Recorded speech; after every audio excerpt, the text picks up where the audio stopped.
Welcome back friends. ಇದು ನಾನು ನಿಮ್ಮ ಜ್ಯೋತಿ ಸಿರಿಯೇ. ನಾವಿವತ್ತು ಹಾಸನ ಜಿಲ್ಲೆಯಲ್ಲಿರೋ ಒಂದು ಬೆಟ್ಟಕ್ಕೆ ಬಂದಿರೋವಂಥದ್ದು. ಸೊ ನಾವಿಲ್ಲಿಗೆ ರೀಚ್ ಆದ್ವಿ, ಮಳೆ ಸ್ಟಾರ್ಟ್ ಆಯಿತು. ಹೆಂಗಪ್ಪ ಬೆಟ್ಟ ಹತ್ತದಂತ ಥಿಂಕ್ ಮಾಡ್ತಾ ಇದ್ವಿ. ಸೊ ಇಲ್ಲಿ ತನಕ ಬಂದಾಯಿತು, ಹತ್ತೇ ಬಿಡೋಣ ಅಂದ್ಕೊಂಡು ಬೆಟ್ಟ ಹತ್ತಕ್ಕೆ ಸ್ಟಾರ್ಟ್ ಮಾಡಿದ್ವಿ. ನಾವು ಹೋಗ್ತಾ ಎಂಟ್ರೆನ್ಸ್ನಲ್ಲೇ ಒಂದು ಬ್ಯೂಟಿಫುಲ್ ಆಗಿರೋ ಪ್ಲೇಸ್ ಸಿಕ್ತು. ಆ ಪ್ಲೇಸ್ ನೋಡಿದ ತಕ್ಷಣ ನಮಗೆ ಸ್ಟ್ರೆಸ್ ಎಲ್ಲ ಅಲ್ಲೇ ಇಳ್ದೋಯ್ತು. ನೀವು ನೋಡಿ, ನಿಮಗೂ ಹಾಗೆ ಫೀಲ್ ಆಗುತ್ತೆ.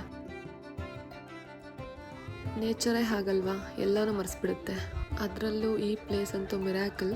ನಾವಿಲ್ಲೇ ತುಂಬ ಹೊತ್ತು ಕುತ್ಕೊಂಡು ಟೈಮ್ ಸ್ಪೆಂಡ್ ಮಾಡಿ ಆಮೇಲೆ ಮತ್ತೆ ಬೆಟ್ಟ ಹತ್ತಲಿಕ್ಕೆ ಸ್ಟಾರ್ಟ್ ಮಾಡಿದ್ವಿ. ಸೊ ಮಳೆ ಬಂದಿದ್ದರಿಂದ ತುಂಬ ಜಾರ್ತಾ ಇತ್ತು. ಸೊ ನಾವು ಮೆಲ್ಲೆ ಬೆಟ್ಟ ಹತ್ಕೊಂಡು ರೀಚ್ ಆದ್ವಿ. ನಾವು ಫ್ಯಾಮಿಲಿ ಎಲ್ಲ ಇದ್ವಿ. So one day outing plan ಮಾಡಿಬಿಟ್ಟು ನಾವಿಲ್ಲಿಗೆ ಬಂದಿದ್ದು.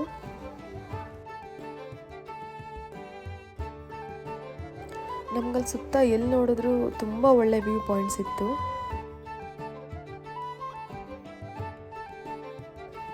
ಸೊ ನಾವು ಸ್ವಲ್ಪ ಹೊತ್ತು ಇಲ್ಲೇ ಎಂಜಾಯ್ ಮಾಡಿಕೊಂಡು ಆ ಪ್ಲೇಸ್ನ ಫೀಲ್ ಮಾಡಿಕೊಂಡು ಸ್ವಲ್ಪ ಹೊತ್ತು ಅಲ್ಲೇ ಇದ್ವಿ ಎಲ್ಲರೂ. ನೀವು ಫ್ಯಾಮಿಲಿ ಫ್ರೆಂಡ್ಸ್ ಒಟ್ಟಿಗೆ ಎಲ್ಲಾದರೂ ಒನ್ ಡೇ ಔಟಿಂಗ್ ಬರ್ತೀರಾ ಅಂದರೆ ಇದು ತುಂಬ ಒಳ್ಳೆ ಪ್ಲೇಸು. ನನಗಂತೂ ಇಲ್ಲಿಂದ ಬಿಟ್ಟು ಮುಂದೆ ಹೋಗ್ಲಿಕ್ಕೇ ಮನಸ್ಸು ಬರಲಿಲ್ಲ. ಸೊ 1 hour ಅಲ್ಲೇ ಟೈಮ್ ಸ್ಪೆಂಡ್ ಮಾಡಿ ನೆಕ್ಸ್ಟು ಮುಂದೆ ನಡೆದ್ವಿ. ಸೊ ನಾನು ತುಂಬ ಹೊತ್ತು ಅಲ್ಲೇ ಟೈಮ್ ಸ್ಪೆಂಡ್ ಮಾಡಿದ್ರಿಂದ ನನ್ನೊಟ್ಟಿಗೆ ನನ್ನ ಅಣ್ಣ, ನನ್ನ ಕಸಿನ್, ನನ್ನ ಚಿಕ್ಕ ತಮ್ಮ ಎಲ್ಲ ನನ್ನ ಜೊತೆನೇ ಇದ್ದರು. ಸೊ ಇವ್ರು ಬಂದು ನನ್ನ ಅಣ್ಣ ಸಂತೋಷ್, ನನ್ನ ಕಸಿನ್ ಪ್ರತೀಕ್ಷಾ, ನನ್ನ ಚಿಕ್ಕ ತಮ್ಮ ಯುವರಾಜ್. ನಾವು ಸ್ಟ್ರೆಸ್ ಗೊತ್ತಾಗಬಾರ್ದು ಅಂತ ಹೇಳಿ ತುಂಬ ಕಾಮಿಡಿ ಮಾಡ್ಕೊಂಡು ಮಾತಾಡ್ಕೊಂಡು ಒಂದು ಅರ್ಧ ಬೆಟ್ಟ ರೀಚ್ ಆದ್ವಿ. ಆ್ಯಕ್ಚುಲಾಗಿ ನಮ್ಮ ಅಣ್ಣ ಇದ್ದಿದ್ದ ಕಡೆ ನಗು ಇರುತ್ತೆ, ತುಂಬ ಕಾಮಿಡಿ ಮಾಡ್ತಿರ್ತಾರೆ, ತುಂಬ ಮಾತಾಡ್ತಿರ್ತಾರೆ. ಸೊ ಹಾಗೆ ಮಾತಾಡ್ಕೊಂಡು ನಾವು ಬೆಟ್ಟ ರೀಚ್ ಆದ್ವಿ. ರಿಮೈನಿಂಗ್ ಫ್ಯಾಮಿಲಿ ಮೆಂಬರ್ಸ್ ಎಲ್ಲ ಆಲ್ರೆಡಿ ಬೆಟ್ಟ ರೀಚ್ ಆಗಿದ್ದರು. ನಾವೆಷ್ಟೇ ಫಾಸ್ಟಾಗಿ ನಡೆದ್ರು ತುಂಬ ಬೇಗ ರೀಚ್ ಆಗ್ಲಿಕ್ಕೆ ಆಗಲಿಲ್ಲ, ಬಿಕಾಸ್ ತುಂಬ ಮಳೆ ಇತ್ತು. ಡೌನಲ್ಲಿ ಫುಲ್ ಸ್ಲೋಪ್ ಇತ್ತು. ಸೊ ಮೆಲ್ಲೇ ನಡ್ಕೊಂಡು ಹೋದ್ವಿ. ನಾವು ಹೋಗೋ ಅಷ್ಟರಲ್ಲಿ ತುಂಬ ಜನ ಆಲ್ರೆಡಿ ಬೆಟ್ಟ ರೀಚ್ ಆಗಿದ್ದರು.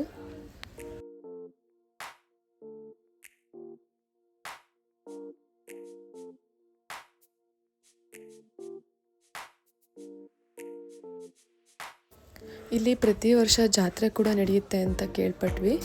ಇದು ತುಂಬ ಜನಕ್ಕೆ ಮನೆ ದೇವ್ರು ಕೂಡ ಹೌದಂತೆ. ನನಗೆ ಗೊತ್ತಿಲ್ಲ, ಯಾರಿಗೆಲ್ಲ ಗೊತ್ತು ಅವರೆಲ್ಲ ಕಮೆಂಟ್ ಬಾಕ್ಸ್ನಲ್ಲಿ ತಿಳಿಸ್ಕೊಡಿ.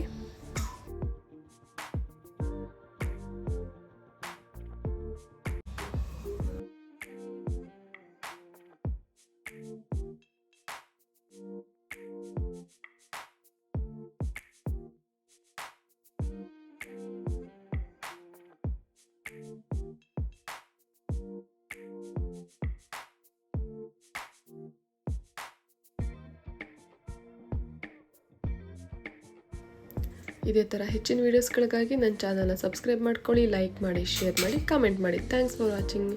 ನೆಕ್ಸ್ಟ್ ವೀಡಿಯೋದಲ್ಲಿ ಸಿಗೋಣ. ಬಾಯ್.